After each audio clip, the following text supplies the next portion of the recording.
তো হ্যালো বন্ধুরা, এখন আমরা বিয়েবাড়ি যাওয়ার জন্য আমি রেডি হয়ে গেছি। দেখো, তো আজকে পিঙ্ক কালার শাড়ি পরছি, আর এই সোয়েটারটা হচ্ছে আমার শাশুড়িমা দিয়েছে। তো কেমন লাগলো? আর আমার বর বাবুও রেডি হয়ে গেছে। তো চলো তোমাদেরকে দেখাচ্ছি। ও রেডি হয়ে গেছে, তো এখন যাবো বিয়েবাড়ি।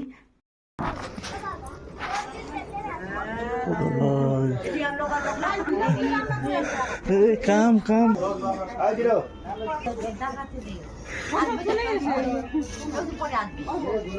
তো গিয়েই দেখো একটা কাণ্ড হলো, গিয়ে দেখি মেয়ে নেই, মেয়ে চলে গেছে মেয়েকে নিয়ে।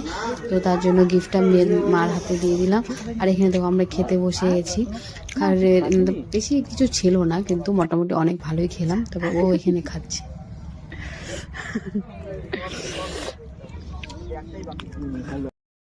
বিয়ে বাড়িতে খাওয়া দাওয়া হয়ে গেল, এখন আমরা বাড়ি যাচ্ছি। আর পুরো ঠান্ডা, ভাব খেয়ে আরো বেশি ঠান্ডা লাগে গেল। তো বাই বাই, সবাইকে গুড নাইট।